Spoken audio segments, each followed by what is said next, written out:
bertemu lagi dengan Bapak dalam pelajaran desain grafis percetakan. Agar pembelajaran ini berkah, marilah kita berdoa bersama-sama. Berdoa dipimpin oleh ketua kelasnya. Pimpin berdoa. Sebelum pembelajaran dimulai, alangkah baiknya kita berdoa terlebih dahulu. Berdoa mulai.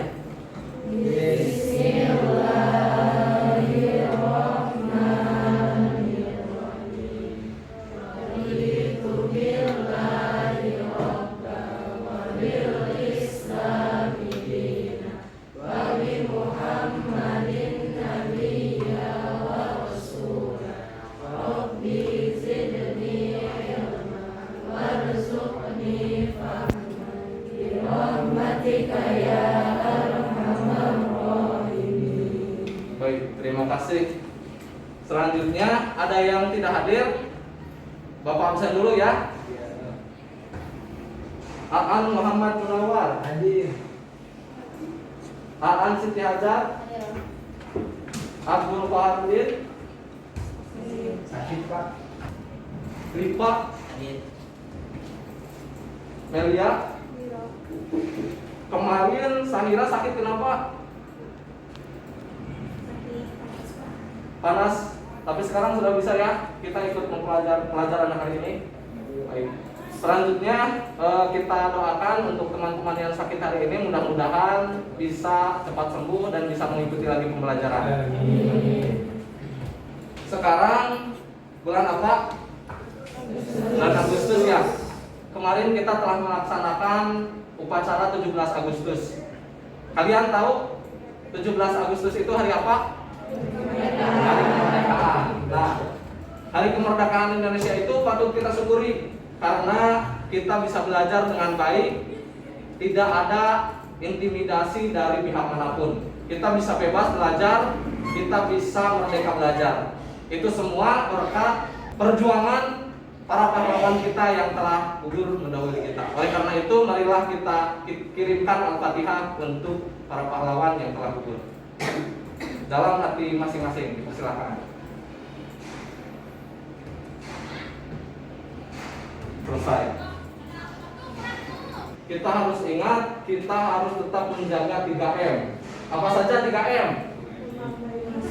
Memakai masker, terus menjaga jarak, terus mencuci tangan. Baik, kalian tadi sudah pakai hand sanitizer, sudah pakai masker juga, dan sekarang duduknya juga berjarak. Alhamdulillah. Untuk pertemuan kali ini, kita akan mempelajari tentang tata cahaya pada fotografi. Tata cahaya pada fotografi, atau bisa juga disebut dengan exposure. Apabila kalian melakukan fotografi, terus gak ada cahaya, kira-kira hasilnya bagaimana? Gelap ya. Nah, jadi seperti itulah, kita perlu mengatur cahaya yang masuk dan yang bisa disimpan dalam foto tersebut, agar foto tersebut tidak terlalu banyak cahaya atau kekurangan cahaya. Nah, itu fungsinya tata cahaya dalam fotografi. Seperti yang minggu kemarin sudah diajarkan, telah mempelajari tentang penggunaan kamera, dari mulai menyiapkan kamera, terus pengambilan gambar menggunakan kamera. Maka hari ini kita akan mempelajari tentang pencahayaan pada kamera, karena pencahayaan pada kamera sangat penting. Baik, bisa dilihat di depan untuk presentasinya. Jelas? Nah, tujuan pembelajaran kali ini yang pertama yaitu melalui kegiatan diskusi kelompok dan penggalian informasi melalui membaca bahan ajar dan media presentasi, peserta didik dapat memerinci teknik segitiga exposure pada kamera sehingga memiliki kemampuan dasar sesuai dengan bahan ajar yang benar. Untuk indikatornya, memerinci segitiga exposure pada kamera dan memerinci mode metering pada kamera. Baik, kalian pernah mendengar tentang exposure? Pernah, ada yang pernah, ada yang belum ya. Jadi exposure itu secara bebas disebut juga dengan pencahayaan. Exposure merupakan inti dalam fotografi yang juga memainkan peran utama dalam menentukan baik atau buruknya kualitas foto. Jadi baik buruknya kualitas foto akan berpengaruh apabila exposure-nya kurang atau lebih. Nah, kalian pernah nggak ngambil foto terus hasilnya tidak sesuai? Pernah. Mungkin bisa dicontohkan, siapa yang mau menyontohkan? Angkat tangan. Ya, Zenar, bagaimana? Saya pernah di pantai mengambil foto, Ya, hasilnya sangat tidak cerah. tidak cerah, jadi gelap ya. Oh ya, baik. Yang lain mungkin ada yang tahu solusinya bagaimana atau mungkin kenapa bisa menjadi gelap gitu. Angkat tangan ya. Siapa? Ya, silakan. Bisa membelakangi cahaya. Terus yang lain? Dalam pengaturannya ISO-nya kurang. Oh, dari ISO kurang. Nah, itu berarti sudah masuk ke segitiga exposure ya. Berarti sudah baca ya.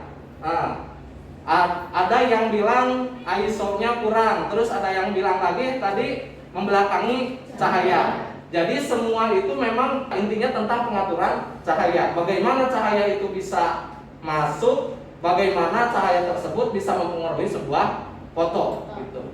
Jadi foto akan menjadi gelap atau bisa juga terlalu terang. Kita akan bahas nanti kenapa foto itu bisa menjadi gelap dan kenapa foto itu bisa menjadi terlalu terang. Dalam istilahnya itu under exposure atau over exposure. Selanjutnya segitiga exposure. Segitiga exposure itu tadi ada yang sudah bilang disinggung tentang ISO. Apalagi yang kalian ketahui tentang segitiga exposure? Shutter speed, aperture. Angkat tangan, saya mau tahu siapa yang mau mengatakan lagi karena tadi terlalu banyak. Siapa satu orang? Angkat tangan. Siapa? Esa, silakan Esa.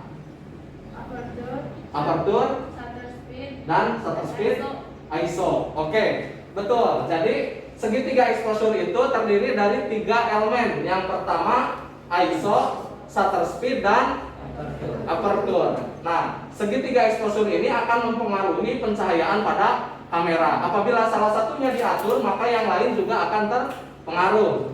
Jelas nggak ini yang di depan? Jelas. Kalau ada yang nggak jelas, boleh ya lihat di komputer kalian masing-masing. Di sana sudah Bapak siapkan untuk presentasinya. Jadi silakan kalian kalau yang nggak jelas, mungkin yang dari belakang tidak terlalu jelas nih yang di depan untuk materinya. Jadi silakan sudah disiapkan oleh Bapak di lokal display ya, dibuka saja. Bapak ingin satu orang bacakan. Silakan Resa dibaca untuk segitiga exposure.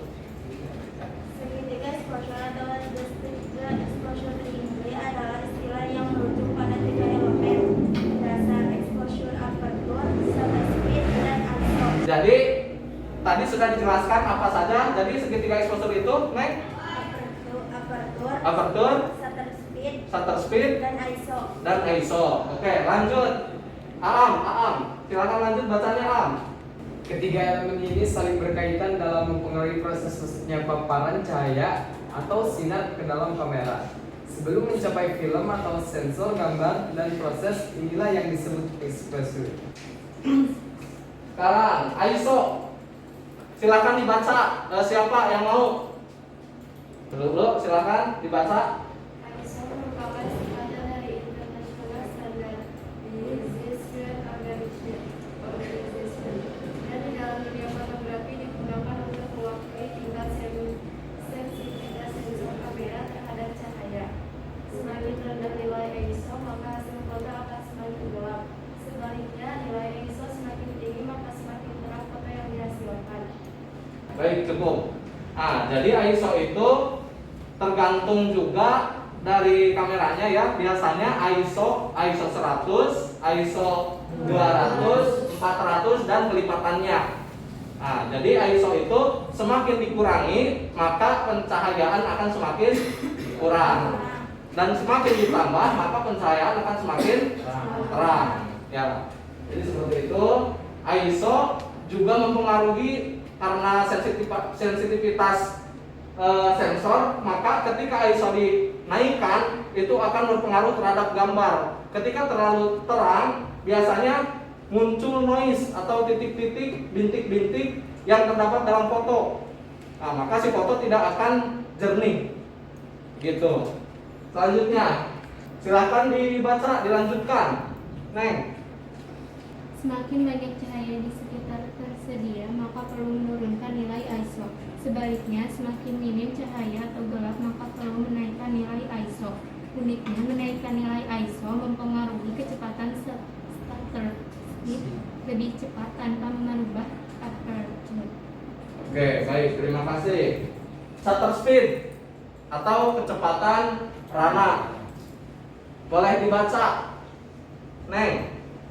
Shutter speed atau dikenal juga dengan exposure menentukan lamanya sensor kamera dalam menangkap citra dari suatu objek. Penulisan yang sering digunakan adalah 1/sekian detik.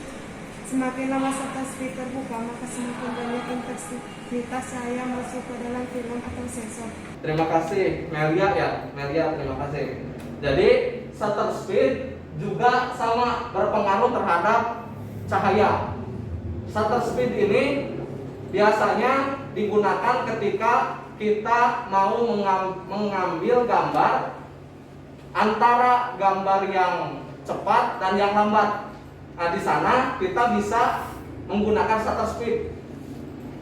Ketika kita mau mengambil gambar yang sedang bergerak, orang yang sedang bergerak, atau mungkin kalian yang suka nonton bola, siapa? Oke, Farid suka nonton bola. Pernah nggak kamu lihat poster pemain sepak bola? Pernah. Itu kenapa pemain sepak bola sedang berlari tapi bisa tertangkap oleh kamera? Itu adanya karena pengaturan shutter speed gitu. Jadi shutter speed ini berpengaruh terhadap apa yang akan kita ambil. Ketika gambar yang sedang bergerak mau kita ambil, kalau mau freeze atau mau berhenti si gambar tersebut, kita harus menaikkan shutter speed. Kalau kita mau mengambil gambar yang sedang bergerak, contohnya seperti motor atau mobil di malam hari, terus gambarnya itu suka ada cahaya, kilatan cahaya. Nah, itu juga menggunakan pengaturan shutter speed. Berarti shutter speednya harus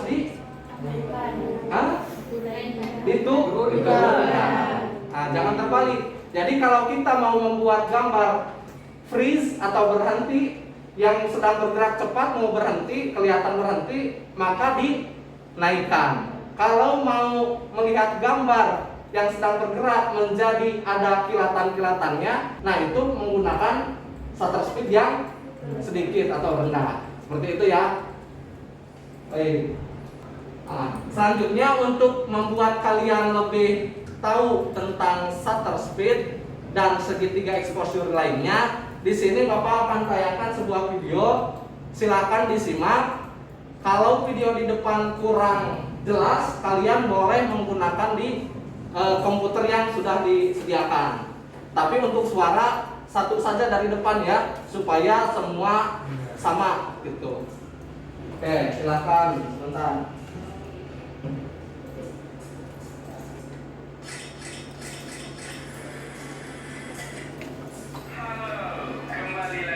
Gua Putra Alfa. Hari ini gue bakalan kasih kalian tips penting, khususnya buat kalian fotografer dan juga videografer gimana yang pengen benar-benar serius dalam dunia ini. Kalian harus mengerti hal ini, yaitu segitiga exposure. Ini merupakan hal yang sangat penting banget kata gua. Silakan disimak agar kalian lebih paham tentang segitiga exposure. Nah, buat kalian ini jelas adalah fondasi untuk menjadi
ISO 500, ISO 1640, 800, 1000,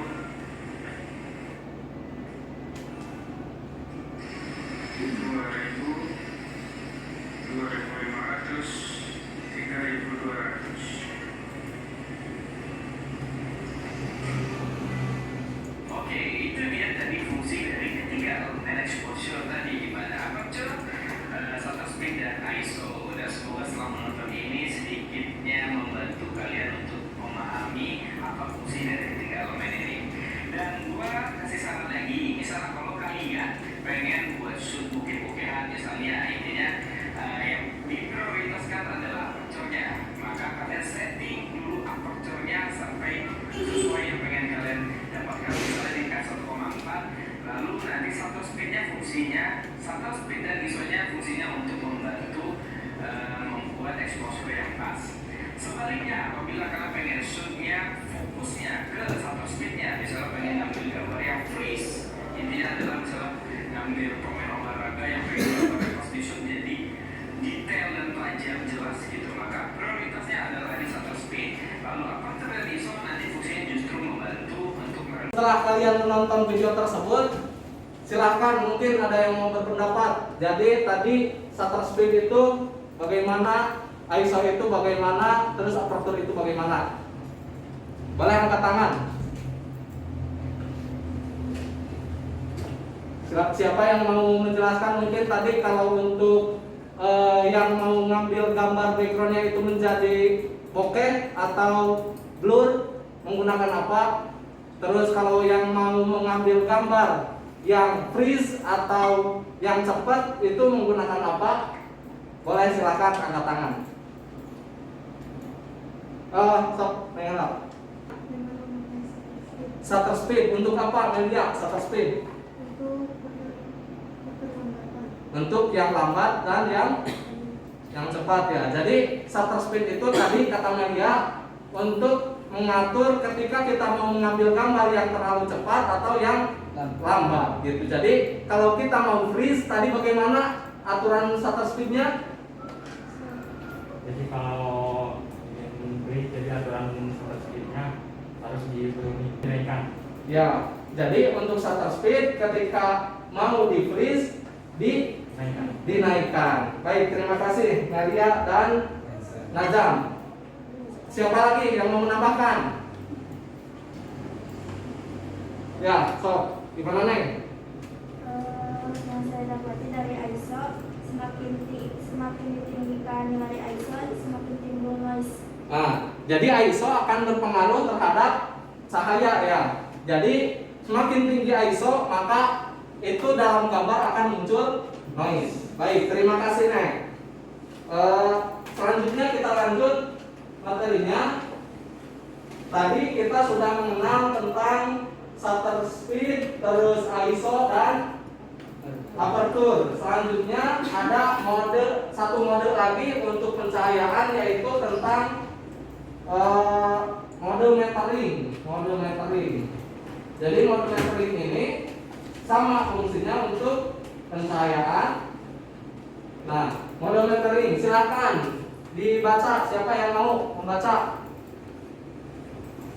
Esa, silakan Esa. Fungsi metering pengukuran mengukur kecerahan subjek dan memutuskan seberapa banyak pencahayaan yang terbaik untuk foto yang bersangkutan. Nah, mode metering itu, terima kasih Esa. Mode metering itu juga sama untuk pencahayaan. Nah, jadi pencahayaan untuk metering pengaturannya ada lagi. Kalau tadi segitiga exposure itu pilihannya untuk kita atur sendiri, tapi kalau metering itu sudah ditentukan oleh kamera. Nah. Baik, dibaca lagi silakan yang mau. Neng. Evaluatif metering atau pengukuran evaluatif, kamera memakai bingkai format ke dalam sejumlah metode berbeda, mengukur jumlah cahaya dalam masing-masing zona, menganalisis temuannya untuk menentukan pencahayaan yang optimal. Baik, cukup. Jadi evaluatif metering itu biasanya pencahayaannya itu hampir ke seluruh bagian dari layar. Nah, begitu. Jadi cahaya yang difokuskan oleh kamera itu ke semua layar. Selanjutnya spot metering, silahkan dibaca tadi yang angkat tangan. Terima kasih Neng. 2. Spot metering. Pengukuran setempat hanya bisa mengukur cahaya di area yang sangat terbatas pada bagian tengah bingkai gambar. Namun, inilah mode terbaik untuk digunakan pada pemandangan di mana terdapat perbedaan yang sangat besar dalam level kecerahan. Manfaat: menangani pemandangan yang sangat berbeda dalam level kecerahannya. Kekurangan: metering pengukuran dilakukan di daerah yang sangat kecil sehingga kesalahan dalam memilih daerah ini bisa menyebabkan paparan yang salah untuk seluruh gambar. Baik, terima kasih Raisa. Jadi kalau spot metering itu bedanya, kalau tadi di seluruh layar ya cahayanya. Kalau spot metering itu biasanya hanya di bagian tertentu saja, biasanya sebelah tengah. Gitu. Selanjutnya 3. Center weight metering atau pengukuran pembuatan tengah. Mengukur cahaya di seluruh gambar tetapi terutama memfokuskan pada area tengah. Pencahayaan seluruh gambar bergantung pada subjek pada sekitar bagian tengah bingkai. terima kasih April. Ini hampir sama dengan spot metering, tapi kalau spot metering itu tadi lebih luas daripada center. Kalau center itu biasanya hanya di tengah saja, sebagian kecil. Kalau spot itu biasanya lebih luas, sekitar 70%-an dari area layar. Ada yang mau ditanyakan mungkin sebelum kita lanjut ke LKPD?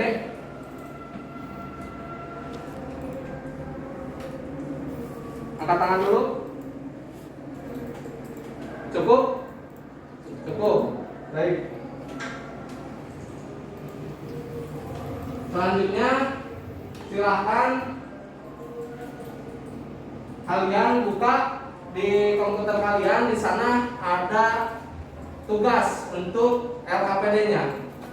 Untuk LKPD.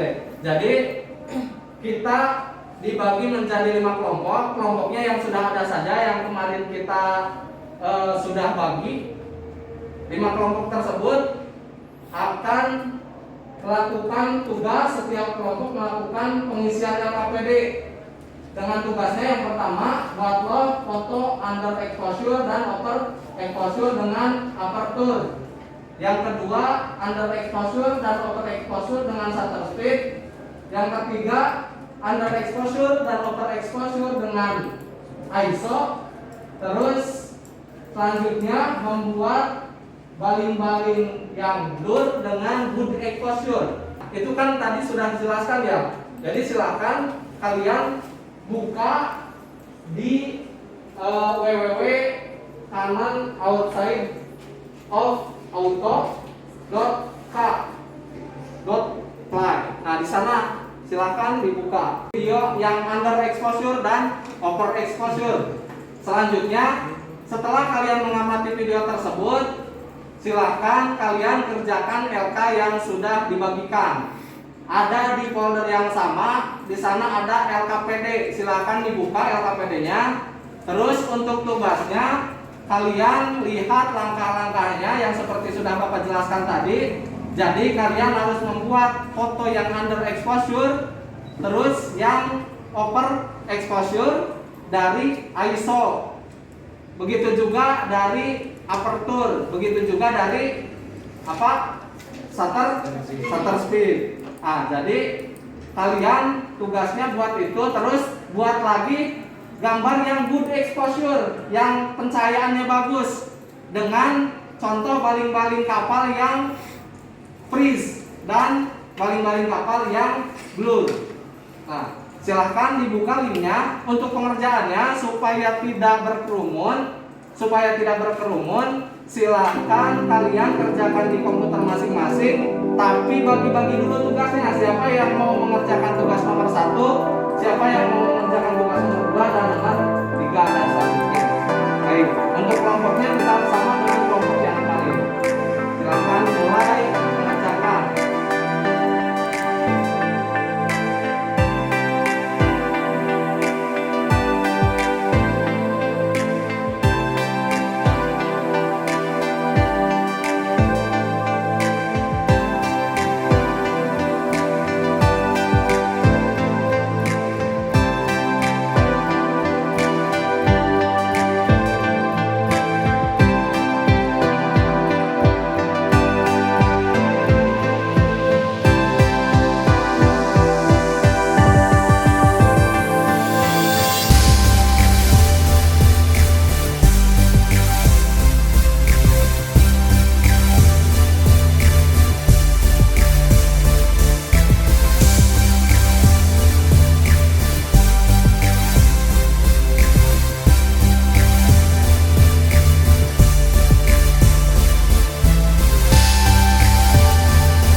tentang pemahaman segitiga exposure.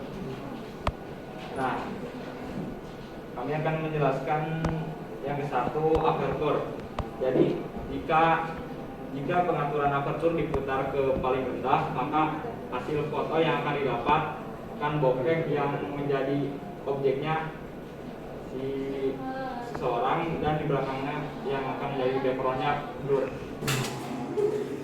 Dan juga yang kedua, kami akan menjelaskan shutter speed. Jadi semakin lama shutter speed terbuka, maka semakin banyak intensitas cahaya yang masuk ke dalam film atau sensor menghasilkan foto lebih terang. Yang selanjutnya ISO. Jika semakin rendah ISO, maka hasil foto akan semakin gelap. Sebaliknya, jika nilai ISO semakin tinggi akan menghasilkan gambar yang terang, namun akan menimbulkan noise. Ya. Sekian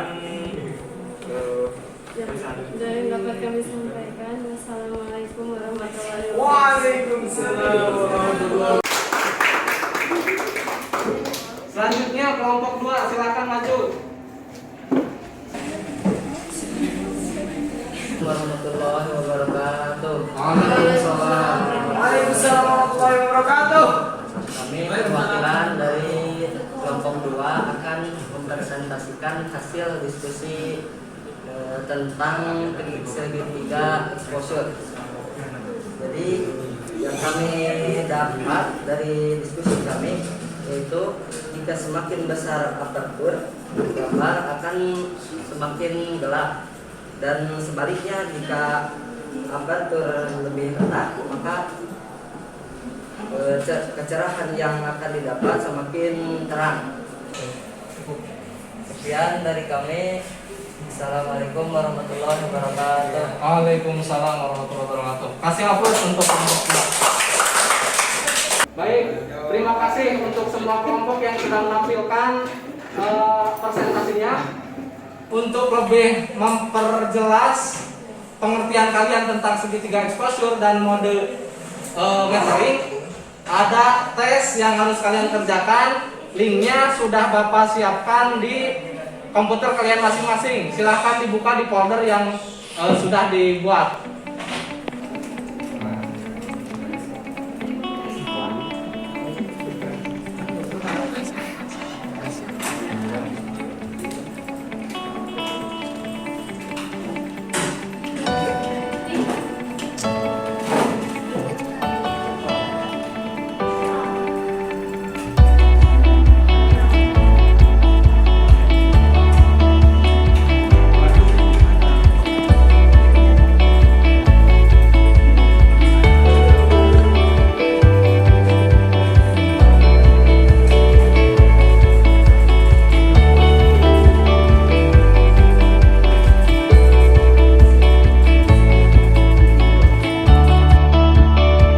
Sudah selesai untuk tes pengetahuannya. Nilainya alhamdulillah sudah keluar dan hampir semua bisa menjawab dengan benar. Berarti semua sudah paham tentang apa itu segitiga exposure dan mode metering. Selanjutnya dari pembelajaran kita hari ini, kita simpulkan apa saja yang telah kita pelajari tadi. Silakan acungkan tangan. Ya, Zainal. Segitiga exposure. Ya, apa saja segitiga exposure? Angkat tangan yang mau menjawab. Esa, ya. Aperture, terus shutter speed, ISO. Baik. Terima kasih Esa dan Zainal sudah menjawab. Yang lain ada yang mau menambahkan dari pertemuan kali ini? Ya, silakan Sophie. Istilah exposure bisa diartikan sebagai kemampuan kamera dalam mengumpulkan cahaya yang masuk. Segitiga exposure atau exposure triangle adalah istilah yang merujuk pada 3 elemen: dasar exposure, aperture, shutter speed, dan ISO. Ya, baik, terima kasih Sophie.